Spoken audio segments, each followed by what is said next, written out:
Watchers in the Fourth Dimension.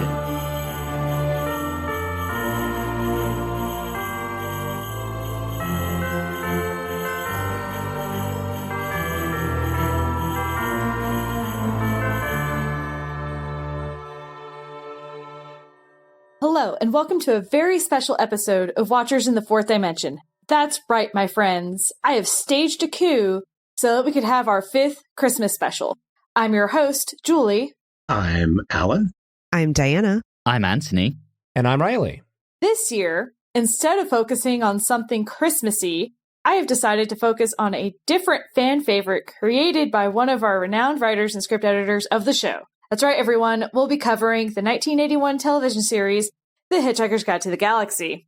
I am going to provide a quick overview of how we even got to a televised version of this classic, some of our crossover people into Doctor Who, though I'm sure I've missed a few, and then we'll dive into a little bit of Q&A. So first, behind the scenes. The first proposed radio series came about from a pitch titled The Ends of the Earth, in which there would be 6 episodes and each would end with the Earth being destroyed in a different way.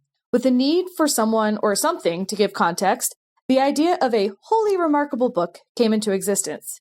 It's also said that he was lying around drunk in a field somewhere in Europe, where he had a copy of The Hitchhiker's Guide to Europe, and while looking at the stars, he decided that some sort of universal level guide may be needed, thus the name The Hitchhiker's Guide to the Galaxy was born.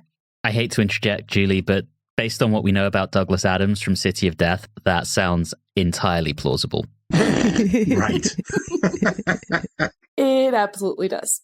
Now on to a little bit more boring things, maybe.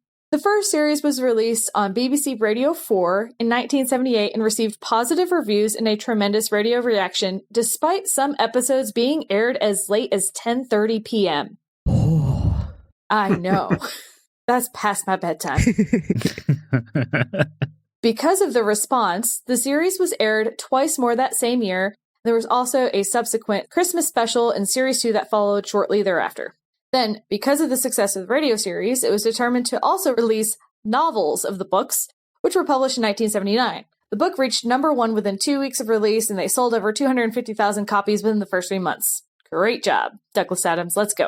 Therefore, the success of the radio series also led to the creation of a television series, which is directed and produced by Ellen J.W. Bell, best known for Last of the Summer Wine and Ripping Yarns. I have no idea, but they had hundreds of episodes, so good job.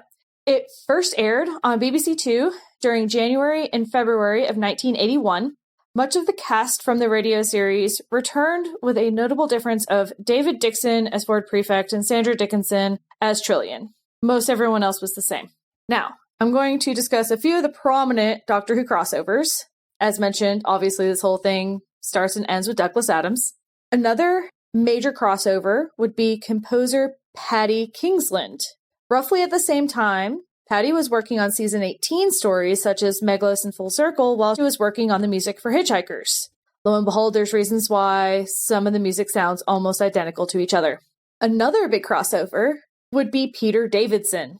Of course, in the Doctor Who world, we know him as the 5th Doctor. However, in Hitchhikers, it turns out that he plays the dish of the day.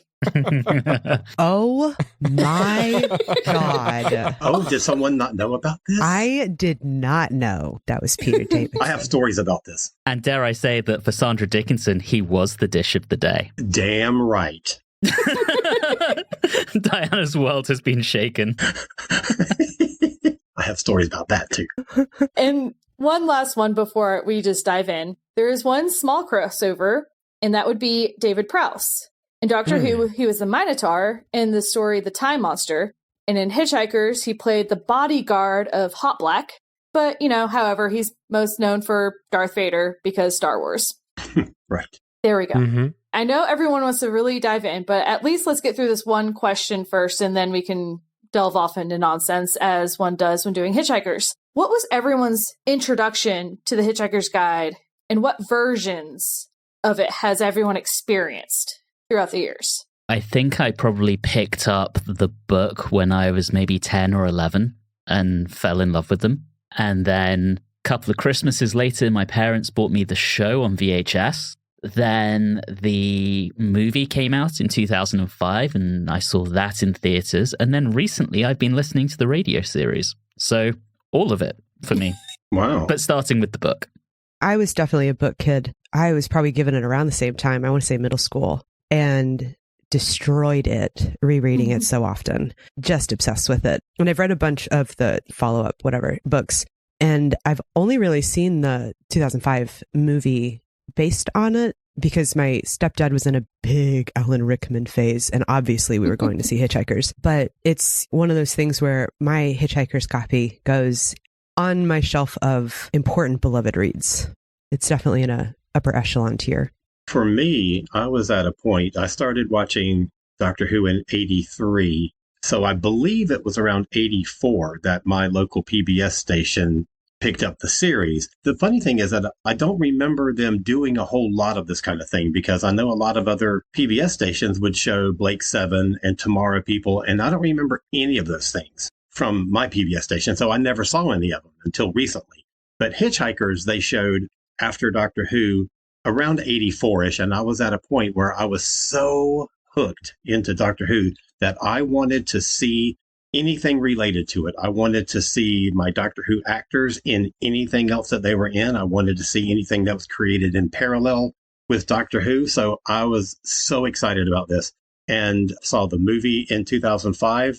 Didn't like it very much, except for the opening sequence with the dolphins, which was amazing. I've read all the novels. I don't remember when I read the first novel, but it wasn't too long after seeing the series. And I think that's it. I've never listened to the radio version, which I should. I had always seen the title because it was such a striking title when you're walking around a bookstore, or, you might see a poster for it. It's always been, and from my generation, something that was known by the alternative kids. It was something that they would have. That's how you would find out about it. Unfortunately for me, I just always had a distance to it. I never broke through that veil to learn more about it until the 2005 movie came out, which I believe had a really, really good trailer. I think it actually got like a nomination for Best Trailer of the Year. And I was intrigued. At that point, I had already enjoyed a lot of British-style comedy with my love of Blackadder and other things. So I saw this major motion picture release, and I said, yeah, let's go see it. And I was really just thrilled, and it was quite enjoyable and a lot of fun. And that has been it. I haven't touched anything with it until right now, watching the BBC Two series. So that was my perspective. He's watching it right now as we speak. Sorry, I'm catching up. I'm late. So you haven't read the book? I've never read nothing. Oh, wow. Ooh. Yeah, I was definitely in the Reddit first. My sister was in high school. I was in middle school. She read it, and then she was like, you absolutely have to read this. So I then therefore read it. And obviously I was a teenager when the 2005 one came out. And I loved it as, 15-year-old me thought it was great and probably would still love it. Martin Freeman's facial expressions will probably make any movie wonderful. Agreed. See, as someone who was a teenage boy when the movie came out, and acknowledging that we're not here to talk about the movie, but I mean, Zooey Deschanel, I was 100% in love with her, and probably still am to some extent, but that definitely made the movie extremely, extremely palatable for me. You guys got to see it when you were teenagers. When I got to go see the movie, I got the senior discount for it. Yeah, you were in your mid-20s. Yeah. It's a shame that I felt like that was going to be the start of something. The movie, box office-wise, was successful, very successful. And they just didn't bother to do anything else. The director, I don't think he did anything else. I mean, that was in that realm. I think he went in like his own direction, but no kind of British sci-fi or British humor. It just kind of was its own thing and then disappeared. I really need to go back and watch that movie. I didn't care for it when I first saw it, and I've never seen it again since, but I really need to see it again and give it another chance. Because our discussion over the BBC series is always going to be, to me, through the lens of that film. Yeah. So I feel like I'm going to be making some very controversial statements. Certainly for me and Alan, and I think just the two of us, it was the other way round, right? I saw the BBC one in, I don't know, 2000, probably, maybe 99, and then the movie when it came out. So it's hard not to contextualize based on the versions you've already seen. You know, one of the hot things out there right now is the Wicked movie. And before the movie came out, I always remember if you saw the Broadway show before you read the book, you hated the book. And if you read the book before you saw the Broadway show, you hated the show. And there were very few people who were ambivalent towards one if they digested the other version first. I'm one of those ambivalent people. I love both. Wow. I love all of them. But I feel like Hitchhikers is kind of the same. Whichever version you got to first, you really love. I mean, let's be fair. That's true of a lot of different things. Lord of the Rings experiences that all the time. Oh, yeah. Yeah, good one. Yeah, totally. But I feel like with Hitchhikers, the novel and the original series really fit well together. Whereas I feel like the 2005 movie kind of diverged. Well, I saw some conversations online discussing the episodic nature of the book and whether or not it truly is episodic, with Arthur experiencing these new things like in some sort of sequence. And so I think that's why it somewhat lends itself to a show, maybe a little bit better than a movie, but some people disagree with that. So that's probably a source of contention. I don't know. With the move of a lot of media from movie format to television over the last 20 odd years, I think a new Hitchhiker show would be fascinating. Oh, absolutely. I will just die on the hill of Alan Rickman is Marvin. Yes. I can be down with that. Through the whole thing, I was like, if only I could just have Alan Rickman. You're not wrong. I think there was conversation of Hulu picking it up at one point, but that fell through. Probably better that way. Probably. It feels like a Prime show to me. Yeah. Let's go for a gritty and bloody HBO show. Oh, God, no. Can you imagine? I think it fits well with the Good Omens type of realm. Yes. Why Prime would be good. Agreed. Yeah, they're comfortable going weird. Well, and also one of my kind of questions, one of the big things that's used in the book and in the show is all those asides, right? And how did you like the portrayal of that? Was it good? Kind of like, Good Omens did it in one way. Do you think it was effective? I would like to go ahead and I'm really happy you brought this up because I would like to interject immediately about this because that is something that really struck me while watching this version. And I'm looking at it from the point of view of knowing what Doctor Who is like on British television at this time. What is the audience expectations? What are they used to? And I know that's still kind of myopic for what the British television viewing public has experienced at that point. But I was so struck by how much energy and pace this series has. It is just rapid. And it is so very modern in that respect because I keep thinking about what you were saying, Julie, about the quick cutaways just to make a joke. And then back, it's very 30 Rock. It's very Family Guy in that respect. They obviously are taking it from this, but that is such a modern technique that, at least on American television, since I was a child raised on television, I don't remember seeing anything like that on American television to do jokes like that, to do quick asides. Right. Other than like maybe a variety show, maybe, but not like a full production of a television to do an entire set piece separate only to score a 30-second joke.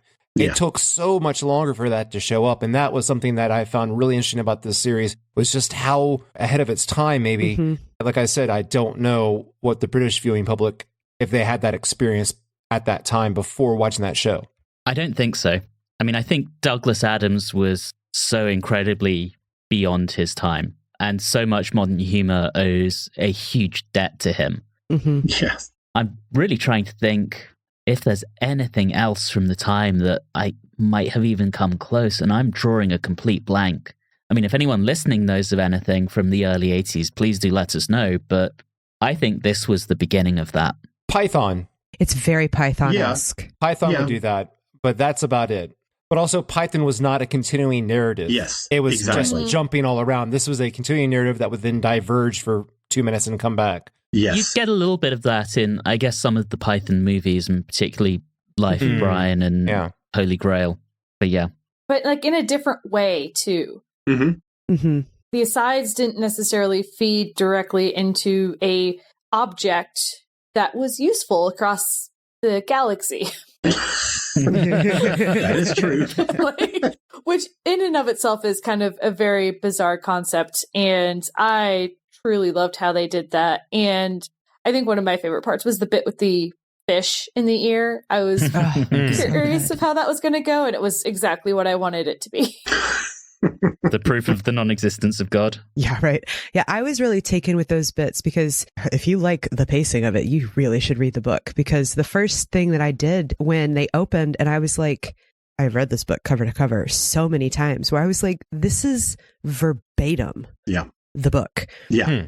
I paused it. I went to my library. I got the book off my shelf. I opened it. And for the first 2 episodes, I gave up after that because you flip all through it. But for the first 2 episodes, I went and paused and followed it in the book, where these are literally lifted out of the book to go into the script form. And it's one of those things I think people complain about all the time. Is like, oh, it wasn't true to the book. I mean, literally lifted out of the book. I don't think it could be truer to the book. And so all of those asides are parts of so ingeniously these lead-ins to the chapters or footnotes that are in the books that I think a lot of productions struggle adapting books from. They hesitate when you have a lot of footnotes. And to have someone that can bring that up into the story so artfully was fabulous. What's interesting, too, is that it all started with the radio show, though. So it's not even a book to something, it's radio show to book. And the fact that they were able to fit a radio show into a book with asides and actually craft it in that way shows the brilliance of it. And then, hey, if we could do it for radio and we could do it for a book, we can do it for a show. The radio show's weird, by the way, particularly if you come to it after watching the show, because as you said, Julie, so many of the voices are the same that when you hear one that isn't, it really throws you. The nice thing about the show, though, is when you do these things, you have the animation that goes with it and illustrates, and then also adds additional text that isn't being narrated. And you have to keep pausing and reading all the stuff because there's so much more information and so many new jokes that are just there that go by quickly. And just imagine watching it in 1981 and you can't pause it. Right. Right. Also, did you know that they drew all those pictures and then digitized them? Oh, could I love it anymore? I didn't know that. I was actually wondering. Yeah. I have many times how the animation was created for this thing. And it's so beautiful. It's beautiful. It's so good. It's so fantastic. I'm glad everyone is enjoying this one because it was fabulous. I will ask the question, though. We've gave it a lot of praise, but on to some special effects. Obviously, not all of them are perfect. Do we think it pulled most of it off? What things, I wouldn't say disappointed you, but what seemed to be like the most off? Nothing disappointed me because I understood that this was on the same budget and technological capability of what we're watching in Doctor Who right now. The things that disappointed me, I'm sure we'll get to later, but it wasn't the special effects. This looks a lot cheaper than Doctor Who. To me, and that's viewing it in 84 and viewing it now. It does not seem on par. This seems like Doctor Who with half the budget. And I think it was made by the light entertainment department and not the drama department. So it probably did have about half the budget. That makes sense.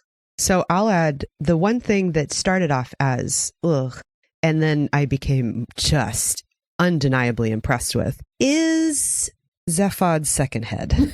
Right. Right. It is a glaring thing in the center of the set. And I think that it's very bold of them to just push through with this and be like, this is what it looks like. I don't know what you're talking about. Like it's just a head. But then where I became fully impressed, especially considering the era, is that thing was fully animatronic live the whole time. There's that where you get to the end where they decide to like give him a little bit more lines in the like second half of everything, where all of a sudden I'm like, that guy's got working eyebrows. Right. That's so impressive. Like, it looks bad, but it's so ahead of its time. It's so cool. I think the head is more successful than the third arm because the third arm just stays tucked in a pocket or something the whole time until it's needed for expression and somebody standing behind him. What were they going to do? Have someone walk behind him the whole time? Yeah. I think the whole thing is so cute. I love the character and I love the cheap and easy way that it was produced. And as impressive as that head is, I mean, it looks kind of shoddy, but when you actually pay attention to it and watch all the things that it does, it is advanced for the kind of budget that they have. So I have a useless fact, but one of my favorite useless facts. Bear with me. It was originally planned that Zaphod would have 2 penises. Jesus that were going Christ. to be 9 inches long.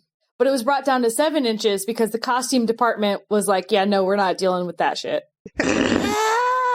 But unfortunately, you can't see it on screen most of the time because there's too much action shots going on. But apparently you can find a couple of stills.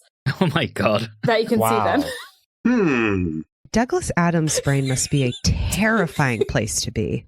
Right. I mean, it's kind of like the original brief for Star Trek The Next Generation, where Gene Roddenberry wanted Deanna Troi to have 3 breasts. I forget that. Yep. Wow. He sure did. Did you forget that, or did you deliberately erase it from your memory, Diana? Well, pick one. Right.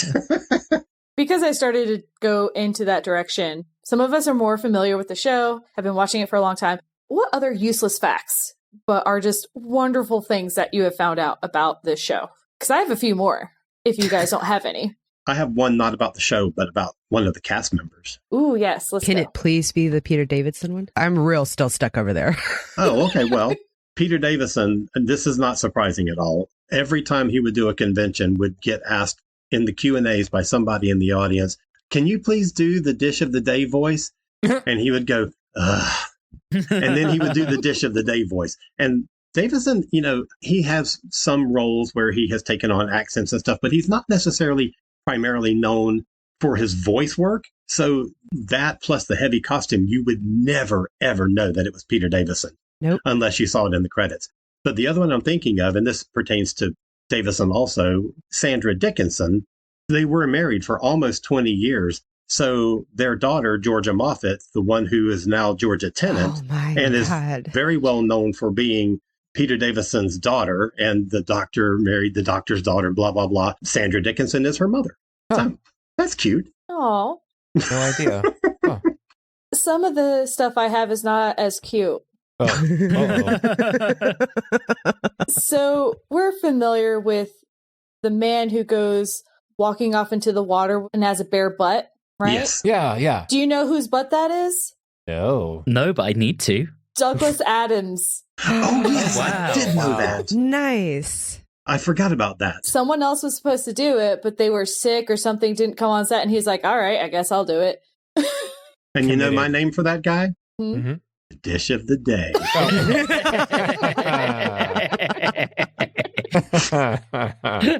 Oh, man. Nice. Okay, I promise not all of my useless facts are inappropriate, because another that's no piece fun. of fact that I found out was that part of the Vogon ship was used for the film Aliens. That is funny, because I actually thought that. I watched it and I said, this looks like the Nostromo ship, an alien, just like the, I guess you would say, lattice work, kind of. Mm-hmm. I saw that and I said, this can't be. I'm like, they must have modeled it after that or something. Wow. Yeah, I didn't make the Aliens call, but I was definitely like, this feels 1995. So we haven't got there yet on the show, but Alan, you'll know what I'm talking about. I swear it also gets reused in Resurrection of the Daleks. It very well could. It looks that's very right. similar. It does. My other favorite one, Simon Jones, who of course plays Arthur Dent. Mm-hmm. Most recently, he's been seen as King George V in the Downton Abbey movie. Oh. And he can be seen in The Gilded Age as one of the butlers. Oh, wow. Huh. Yeah. Sandra Dickinson was in the 2022 movie The Batman. Yeah, I saw that. I've never seen the movie, so I didn't know that she was in it. I haven't either, but I saw that on her IMDb and I was surprised and delighted. I saw the movie, but it was before I knew who she was. Well, there's a few other Doctor Who connections, but one of the main ones is the voice of Deep Thought is grand old Valentine Dial, who played the Black Guardian. Oh. Yes. Oh, the other one is in the final episode. The third officer is played by Jeffrey Beavers, a.k.a. Mr. Caroline John, Liz Shaw, and we haven't seen him yet, but he will be the Master. Oh. Yes. That's right. Mm-hmm. I saw him and I went, I know that face. Mm-hmm. There's another actor in the last episode, too, not one of the hairdressers, I don't think, who was in, and I don't remember the character name, but he was in The Sunmakers. Really? Yes. Wow. I mean, someone had to be. Right.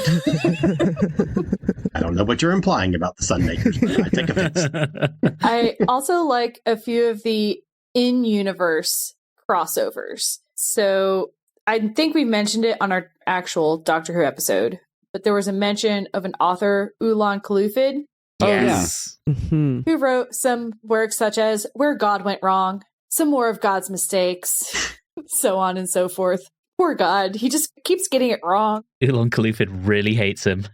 But I think there's a few more, but there was a few things. And then I know there was a lot that ended up in later books because he wanted them to go in Doctor Who. They never made it in. So he's like, fine, I'll put it in my own book.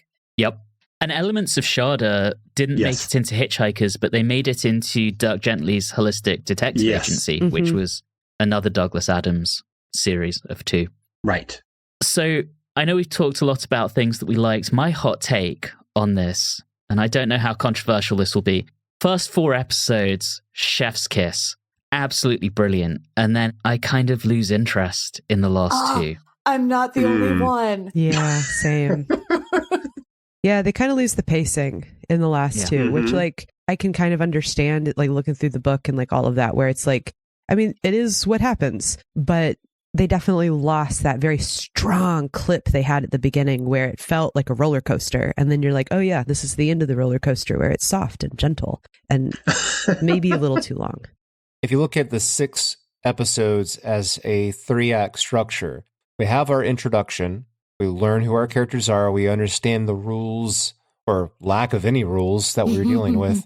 And then we get our driving force, our motive, our push, and that is the ultimate question. And then we're driving towards that. And then episode 5, we're at the restaurant at the end of the universe. And then we don't even go back to it until the very, very end of part 6. That's the problem. The end of part 6 also is very much like, oh, well, I guess we'll never know. Let's go walk off into the sunset. It feels like a very abrupt ending. Yeah, the narrative loses its engine and doesn't bother to go pick it up again. I think the idea of the restaurant is interesting, but not for a full episode. Oh, I love it. Oh my gosh, I love it. I will agree that the sets of it, fantastic. The different groups in it, those things are great, but I still don't think for 30 minutes. In the restaurant, I love Hot Black Desiato. Yes. He's like a cross between Elvis and Meatloaf wearing a costume from Kiss. Precise description. 100%. Brilliant. Oh my gosh. And the whole slamming the ship into the sun is very Pink Floyd, set the controls for the heart of the sun. Oh, yeah.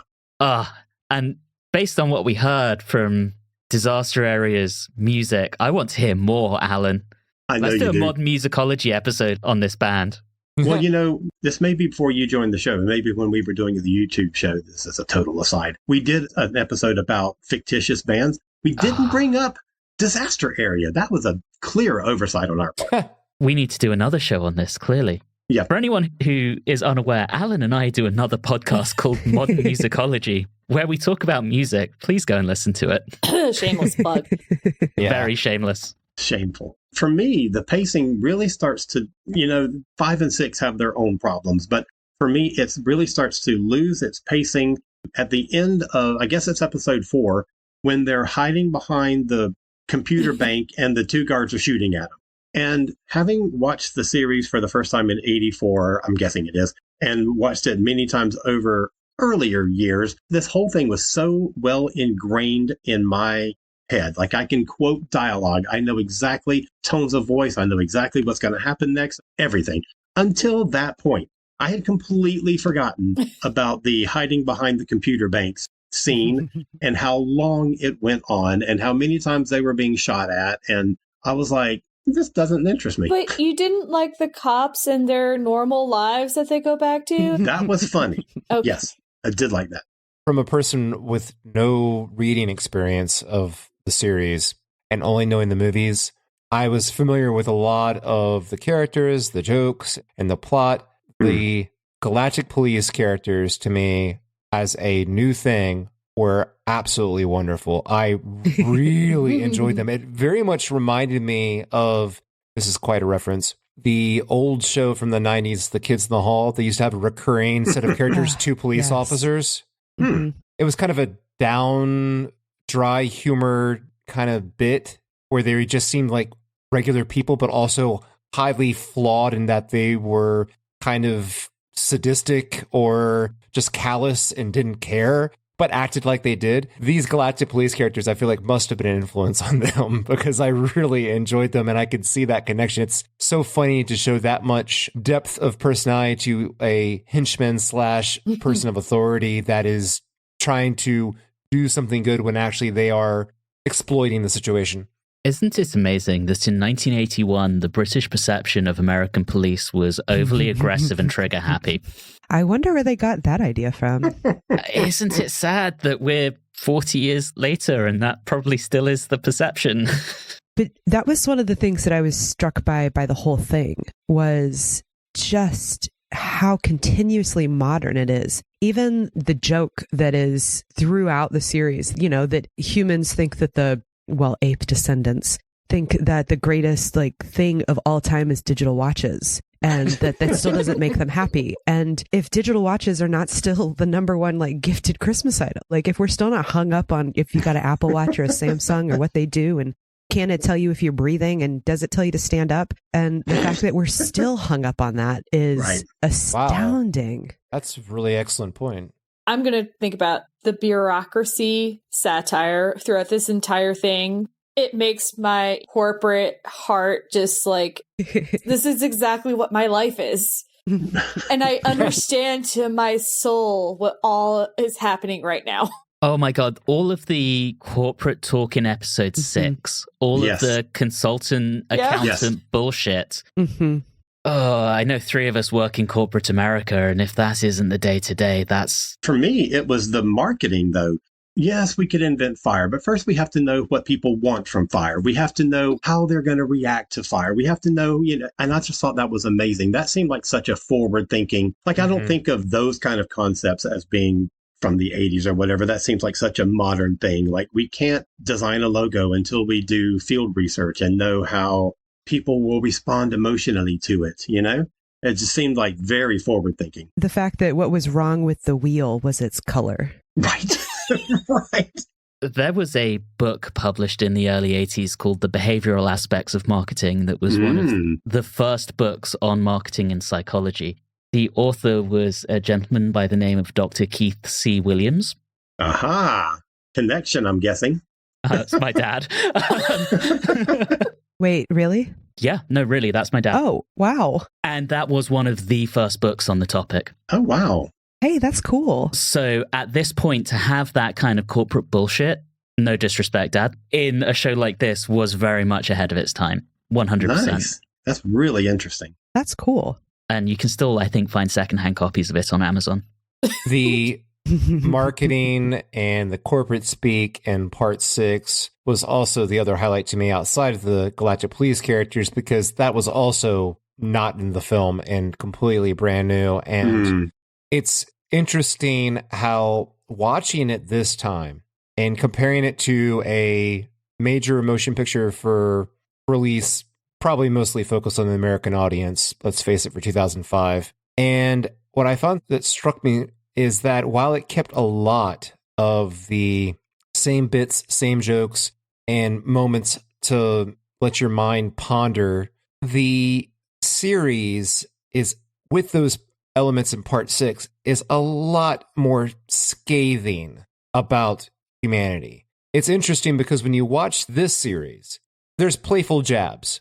But then when we get to part 6, it's almost to the level of a full-on disgust. But in the 2005 movie, it's a grand mystery, humanity, oh, we're all messed up and mixed up, but that's okay, we're just going to keep going forward, upbeat. But with this, it was more kind of like, wow, we are a piece of work and not necessarily good. This is a problem. Yeah. Let's just move on, I guess. And just from a narrative perspective, so the movie is fundamentally just the first book with a couple of elements from the second.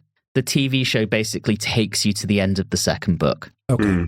So there's just more of it adapted here, which makes sense given the running time. I also think that there's a bit of, in the early 2000s, I should say, things seemed happier. Whether or not they were better or actually happier, that's a whole nother conversation. But I think that in general, a lot of things from that time, if it was as scathing, Riley's saying, I don't think it would have landed as well. Right. And also, I think based off of my experience of watching English series and American series, and the US series community did an excellent joke about the differences between British television series and American television series.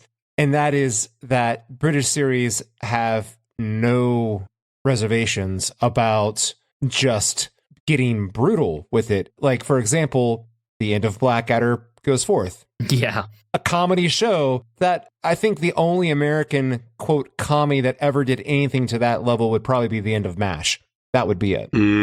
But I don't think of anything else that would even try to pull that off. And the other element is that I believe on the community joke regarding the difference between British and American television series, the British series that one of the characters was watching, and he likes things that don't end, ended because it was only 6 episodes. And at the very end, all the characters, for really no good reason, all drank hemlock and died.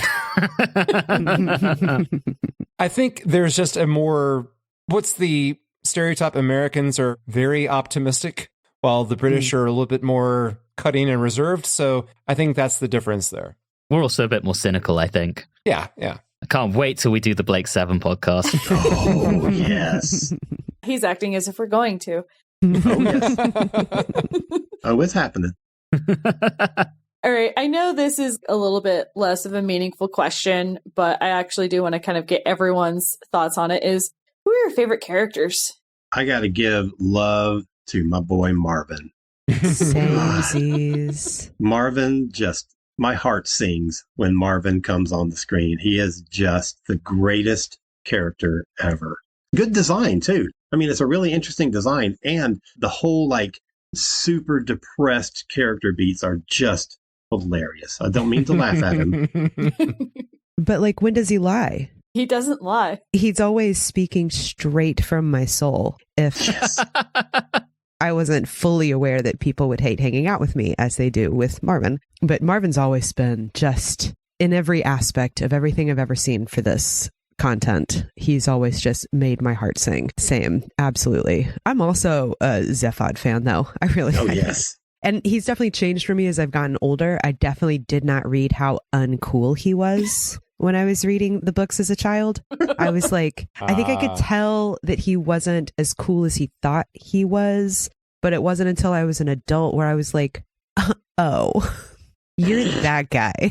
Yeah, the moment it's really laid bare in the TV show is when they're at Millieways and he has the drinks menu. He folds it over, sees the front cover, and then goes, guys, I've just sussed it out. We're at Millieways. Like, you haven't just sussed it out, you charlatan. Right. And that's him being like the blustery, I'm really cool, I know everything. It's like, yeah, it's all a facade, and that layers him. For me, it was honestly in that scene when they're all coming together in the ship for the first time, and he has this moment of, okay, where do I need to sit/stand to look the coolest? Oh, yes. Yeah. And I was that like, says everything about him. There he is. Yep, that's it. I know that guy. So I empathize a lot with Arthur being a British man.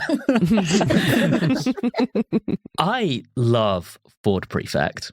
Ford Prefect is Yes. perfection. He is. Yes. imagine Ford Prefect played by Tom Baker, and it is the Doctor. Everything he is saying, if you just imagine it in Tom Baker's voice, he is the Fourth Doctor. Absolutely. And to the point where, I don't know if I've ever thought it before, but going through it again this time, it really struck me that David Dixon would have made a fabulous Doctor. 100%. I would agree. I loved him. Maybe better than Peter Davison. Well, that's a point of discussion, definitely. Going into this series, having seen the movie, I enjoyed Zaphod a lot. Here's my controversial statement. Oh, boy. Hot take incoming. Hot take, here we go. I do not believe that Mark Wayne Davey was good as Zaphod. Ooh. I just don't.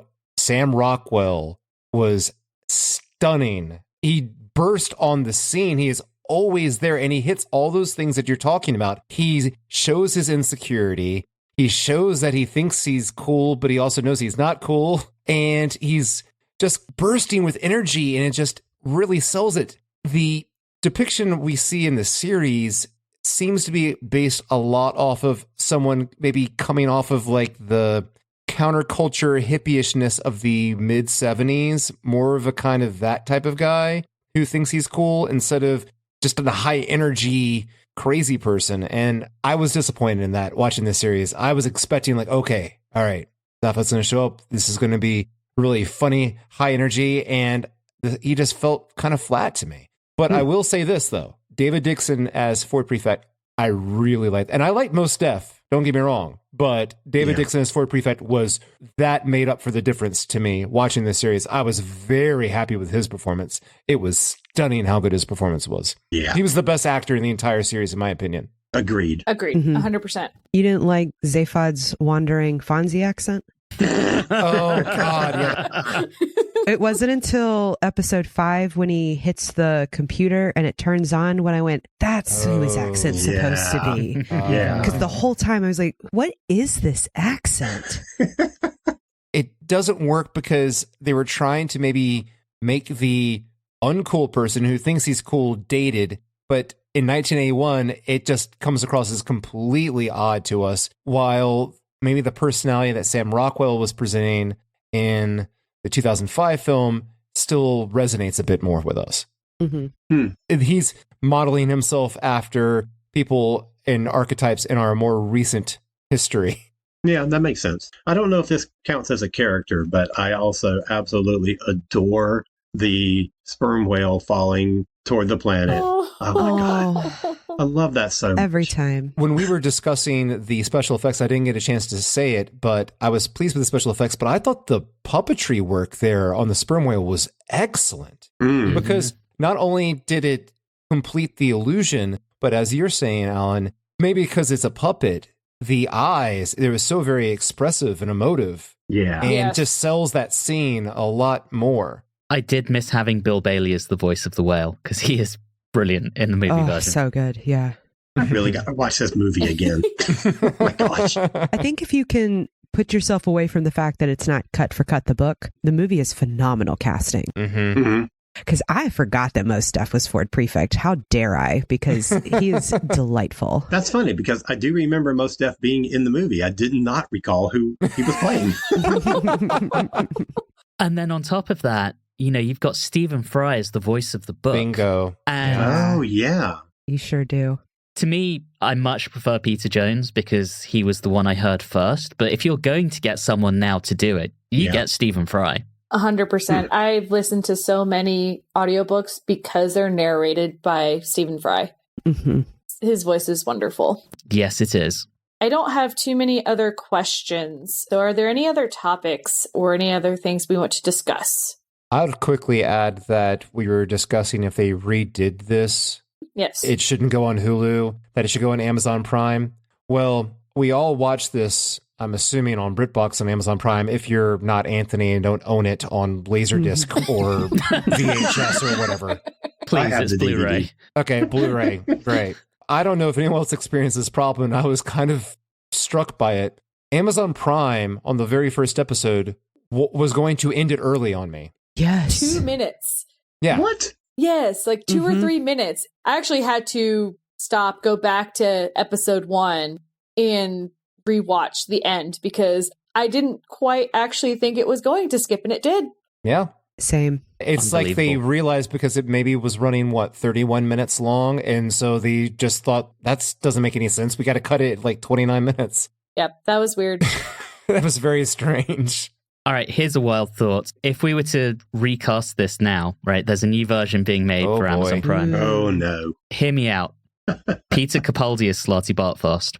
Oh, okay. Okay. I'll take him in anything. Yeah. I mean, it was Bill Nighy before, and he could do it again. True, he could. Bill Nighy could can still do do it. everything. Mm-hmm. Do you have any others, or should we start just kind of grabbing? I hadn't got that far as more. Once you get Peter Capaldi, it doesn't matter who else is in your cast.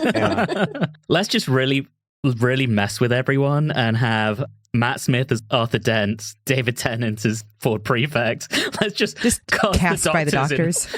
Yes, that's what you should do. And Georgia Moffat, Georgia Tennant, that's Julian.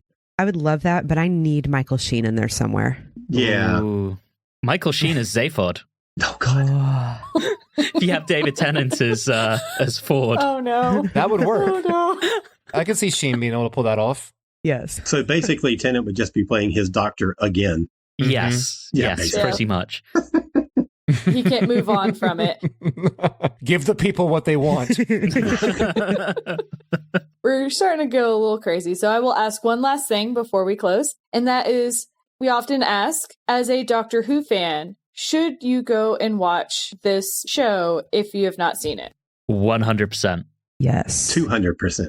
Yeah, it's a slam dunk. Absolutely. It's absolutely a slam dunk. It's really does feel like the combination of Doctor Who, Python. Yeah, if you hadn't already seen it, which would be amazing if you like Doctor Who, you are in for a treat. And with the music particularly, it really does tie in very nicely to seasons 18 and 19 of Doctor Who. Oh, yeah. Yes. And before we go, one thing I just saw that I blew my mind. I was familiar with that melody, even without seeing the show. Oh, the theme tune? Yes. That was the Eagles? Yes, what it the was. hell? Whoa. It sounds nothing like the Eagles. Journey of the Sorcerer. Nothing like the Eagles. I think 1974, 75 maybe. That is nuts.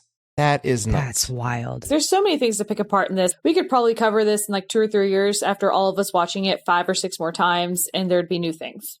Let's be honest. Yeah, every time. Yeah. Especially as it just keeps relating to everything and people keep taking tropes out of it. Like there's so many things that even, doing the loudspeaker concert kind of concept reminded me so much of the Show Me What You Got from Rick and Morty. Like, I mean, if Rick and Morty is not a love letter to Douglas Adams, like, I don't know what is. Oh, right.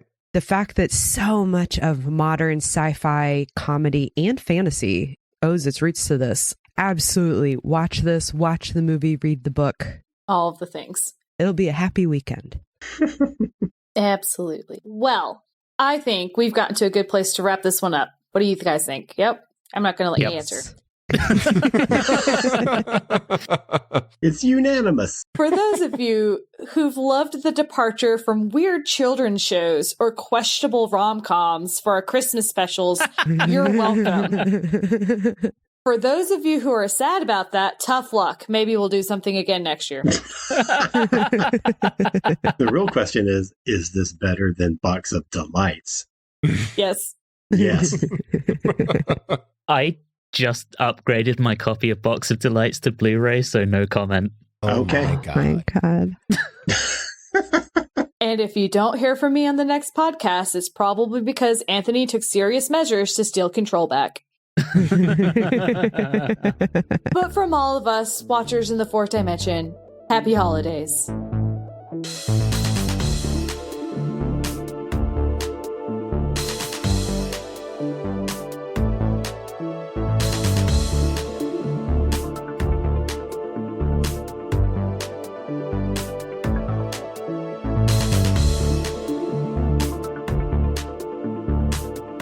You have been listening to Watchers in the Fourth Dimension with Alan Siler, Diana Burney, Anthony Williams, Riley Schreck, and myself, Julie Philippek. This bonus episode, He Was the Dish of the Day, was recorded on Monday the 25th of November, 2024. If this is your first time listening in, all of our previous episodes are available through your favorite podcasting app.